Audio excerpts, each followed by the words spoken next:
Once again, greetings in the matchless name of our Lord and Savior Jesus Christ, as we are in the presence of God once again, trusting to be taught by Him, trusting to have our imaginations sanctified. Let us open with a prayer. Thank you, Father God, for once again bringing us into your presence.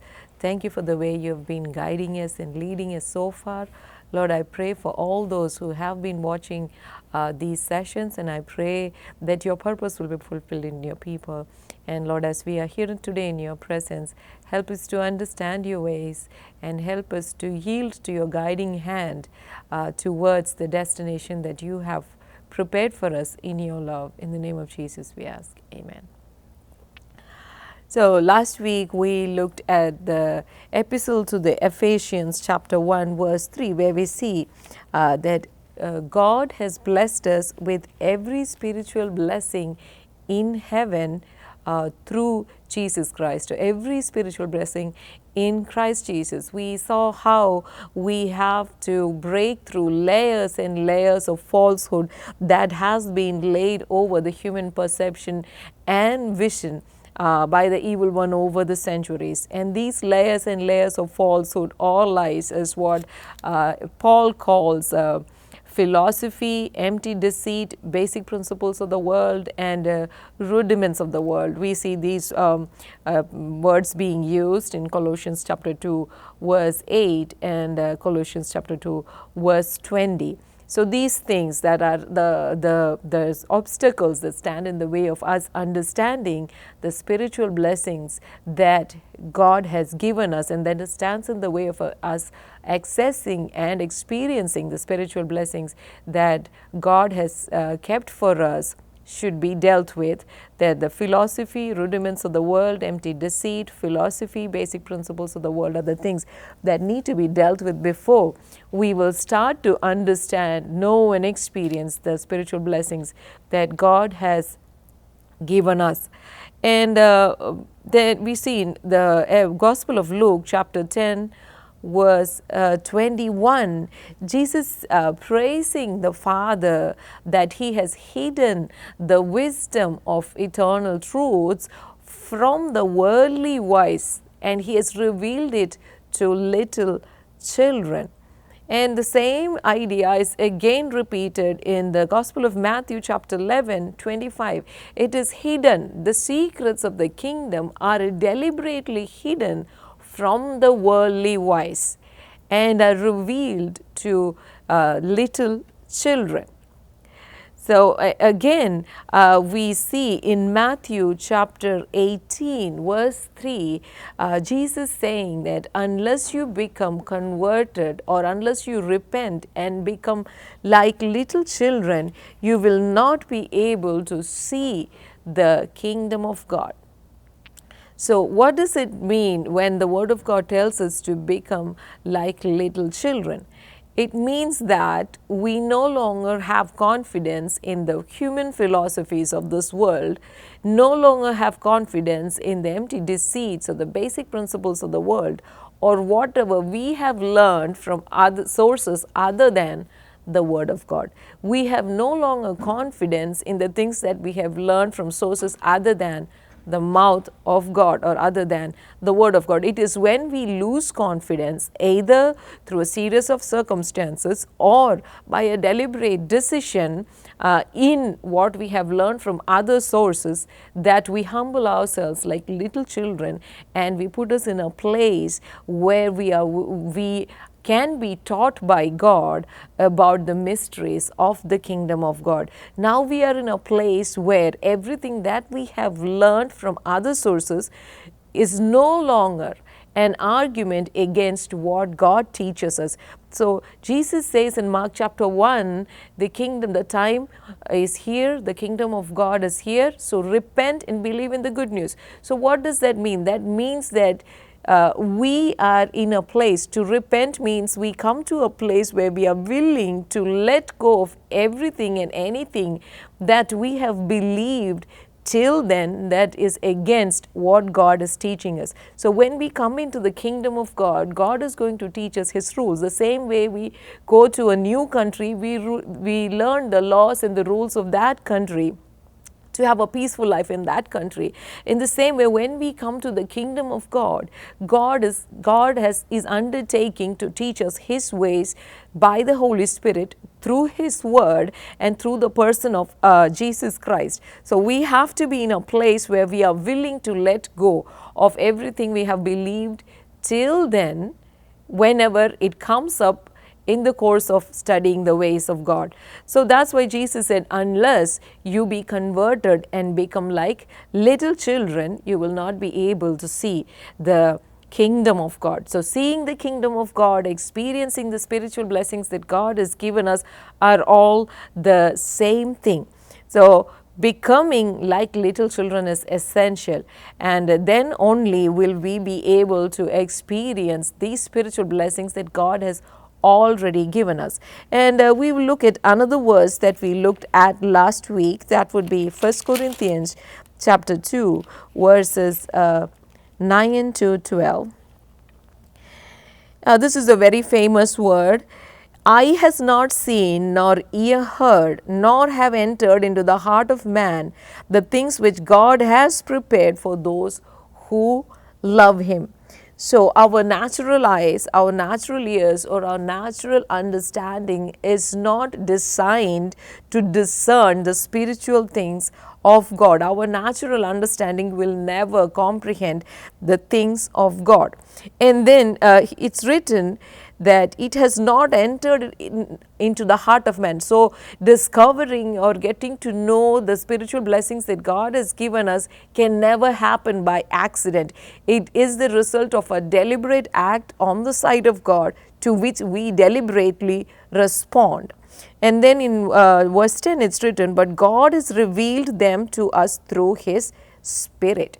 So it is through the Spirit of God that we have these blessings revealed to us. All these spiritual blessings that God has prepared for those who love Him has to be revealed to us by the Spirit of God. So it takes the mind or the heart of a child to be extremely submissive to somebody else, to learn from them. When we become adults, or even while we are teenagers, we all have this tendency of what we call the I know complex. You know, whatever we hear, we say, I know, which means we have preconceived notions, we have our own observations, our own conclusions, our own philosophies. So when we come to this place by the grace of God, where we are willing to receive the revelation that the Holy Spirit gives to us without reservations or arguments or objections, it is then that God starts revealing these blessings to us. And then that same verse says, for the Spirit searches all things, yes, the deep things of God. And the verse 11 says, for what man knows the things of a man except the spirit of the man which is in him? Even so, no one knows the things of God except the Spirit of God. So here the apostle is explaining about the Spirit of God, how it works. He is saying that, he is comparing that to the case of a human being. It is the spirit of a man that knows the things which is in him. It is written, for what man knows the things of a man except the spirit of the man which is in him. So to know the things in a man, it is the spirit of that man that knows it. If only my spirit knows what is truly going on in my heart, or what is truly there in my heart, no one else can claim that they know me the way my spirit knows what's going inside me, except God can of course claim that. The same way, it is the Spirit of God that knows the things of God. The same way our spirit knows our inner man, or our thought patterns or mindsets, or whatever we are looking for. It is the Spirit of God that knows the deep things of God. It's written, even so, no one knows the things of God except the Spirit of God. So if we are to know the things of God, or the heart of God, this has to be revealed to us by the Spirit of God. That's why Jesus says it is hidden. This wisdom, this knowledge, this mystery, secrets are hidden from the worldly wise. Worldly wisdom is a hindrance to knowing the secrets of God. And then in verse 12 it's written, now we have received not the spirit of the world, but the Spirit who is from God, that we might know the things that have been freely given to us by God. So we are trying to see how we can get access into the spiritual blessings that Ephesians chapter 1 verse 3 talks of. And here in the book of 1 Corinthians chapter 2 verse 12 it's written, we have received the Spirit who is from God. So the Spirit inside God has been sent into our hearts. And why? The primary objective of God giving us a Spirit is that we may know the things that God has freely given to us. God is freely given to us. There is a basic human nature that thinks that we have to pay some kind of price to enjoy the blessings of the kingdom of God. The only price we have to pay is our ego. We have to let aside our ego, our pride, and become like little children and say, Lord, now I want to learn from you. And it is then that God opens our inner eyes and help us to have a mental picture, or what we could call an imagination, of all that He has already given to us. So what is the purpose of God giving us the Holy Spirit? What is the purpose, ultimate purpose of God giving us these spiritual blessings? In Ephesians, we actually see blessed us with every spiritual blessing, or all spiritual blessings. So we will look at the epistle to the Thessalonians, the second epistle to the Thessalonians, chapter 2, verses 13 and 14. Here Paul is speaking to the church in Thessalonica. He says, but we are bound to give thanks to God always for you, brethren, beloved by the Lord, because God from the beginning chose you for salvation through sanctification by the Spirit and belief in the truth. So he's saying that God chose you for salvation. No one receives salvation before the prevenient choice of God. It is God's choice that draws us towards the message of the gospel, or to Jesus, who is the central character of the gospel, or the gospel is all about Jesus. So God chose us for salvation through sanctification by the Spirit. So it is the Holy Spirit who lives in us, who is sanctifying us, or who is separating us towards God, or for the purposes of God. Sanctification by the Spirit and belief in the truth. It is belief in the truth that will work out sanctification by the Spirit in us. And then he says, to which He called you. So God chose us for salvation, and then He called us by the gospel towards salvation. And here is the objective, the main objective of all of this is for the obtaining of the glory of our Lord Jesus Christ. So God has chosen us for salvation. He has called us towards salvation by the gospel, and the ultimate goal is that we obtain the glory of our Lord Jesus Christ. Unless we have a mental picture, we may not be very certain about the details, but we should have at least a general picture of all of this. The glory to which God has called us, the glory of Jesus Christ. There is a vast difference between the glory of Jesus Christ and the glory that the world offers us. The glory of Jesus Christ is eternal, satisfying, fulfilling. It serves the ultimate purpose of creation of mankind, while the glory of this world is fleeting, never satisfying. It only serves to inflate our egos or our pride. So this is the glory of our Lord Jesus Christ. God has called us towards obtaining the glory of our Lord Jesus Christ. And then in Hebrews chapter 2 verse 10, we see the same idea being repeated again. It is written, for it was fitting for Him, for whom are all things and by whom are all things, in bringing many sons to glory, to make the captain of their salvation perfect through sufferings. In the earlier verse in 2 Thessalonians, we saw that God has chosen us before time for salvation, And then we saw that He has called us towards salvation, and His purpose is that we may receive the glory of God. And in this verse, I'll read it once again, for it was fitting for Him, for whom are all things and by whom are all things, in bringing many sons to glory. So not only has God chosen us, not only has He called us, and now He is bringing many sons to glory. He is bringing it. He is the initiator, and He is the one who fulfills the purpose which He has initiated in our lives. He is bringing many sons to glory, and again it says, to make the captain of their salvation. So Jesus is the captain of our salvation, and He is the one through whom this is initiated and through whom this is brought to completion. And not only that, He is perfect, because God made Him perfect.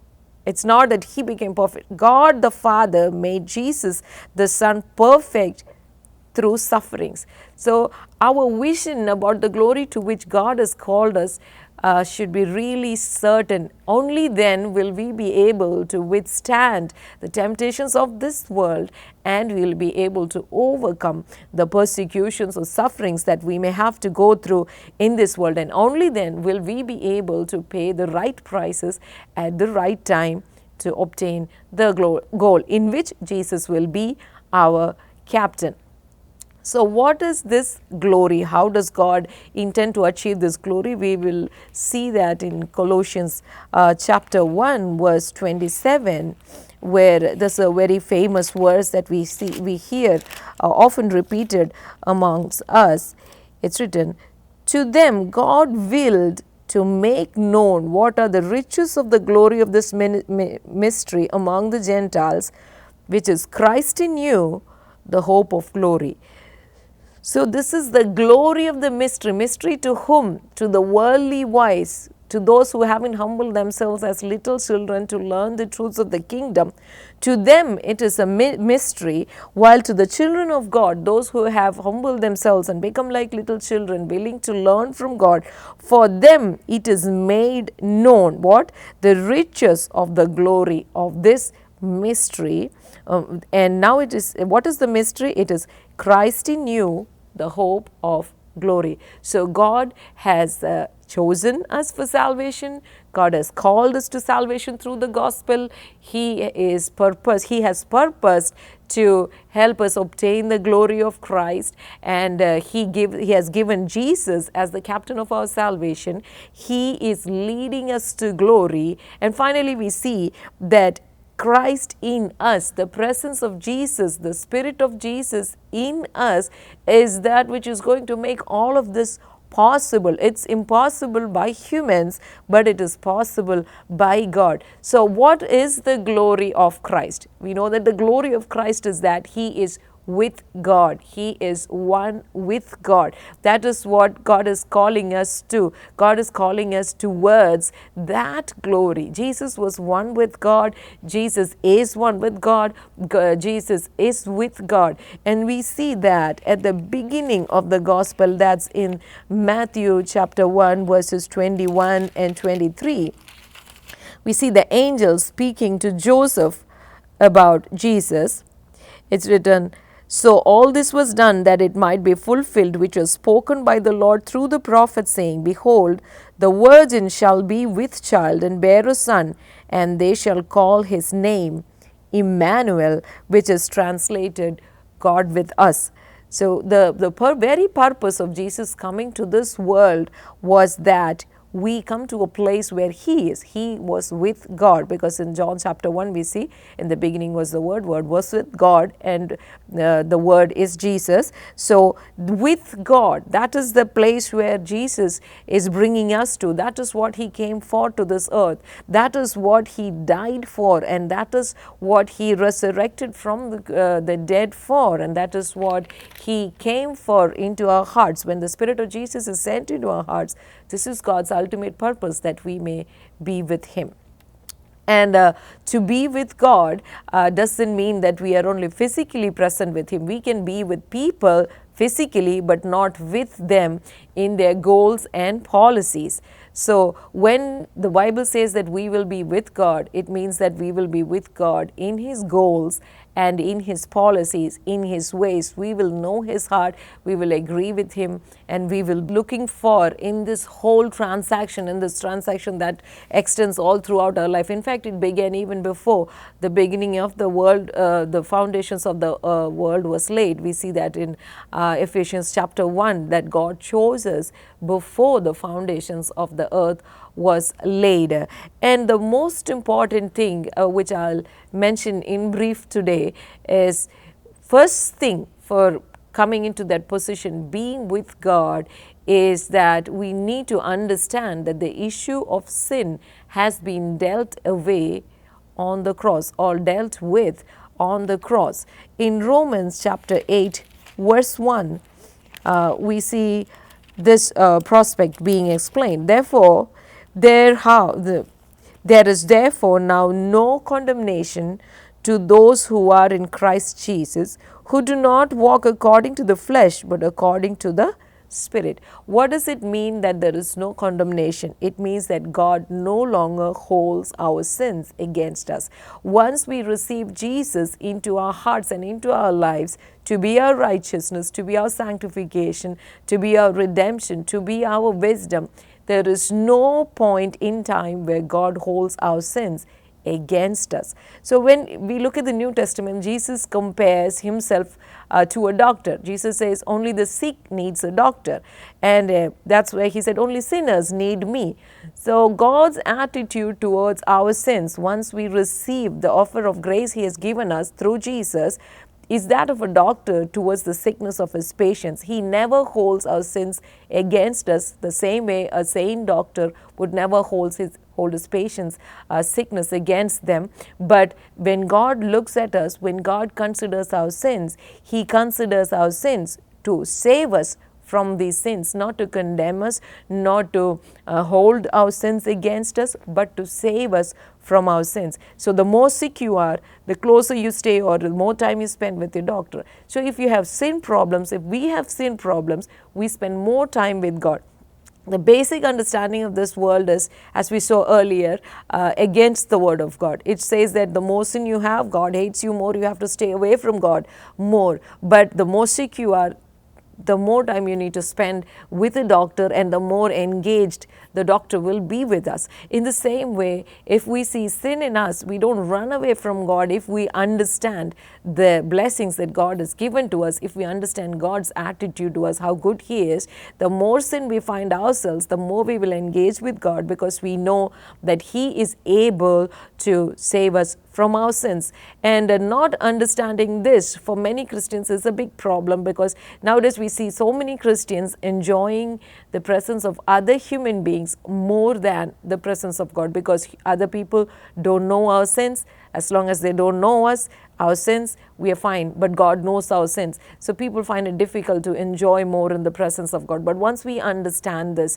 that God never holds the sins of a born-again child against them, but God always considers our sins in the light of saving us from our sins. And Jesus said he's gentle, he's meek, he doesn't yank us out of our sins, he doesn't rudely pull us out of our sins, but he is gentle and he is meek. He leads us to still waters. So he undertook to save us. In Matthew chapter 1, the verse 21, we see the angel telling Joseph, that he will save his people from their sins. So this not only happens at the beginning of our Christian life, it happens all throughout our life. He keeps on dealing with us. He keeps on transforming us into his image. And ultimately, God the Father is leading us towards glory, as we saw in Hebrews chapter 2 verse 10.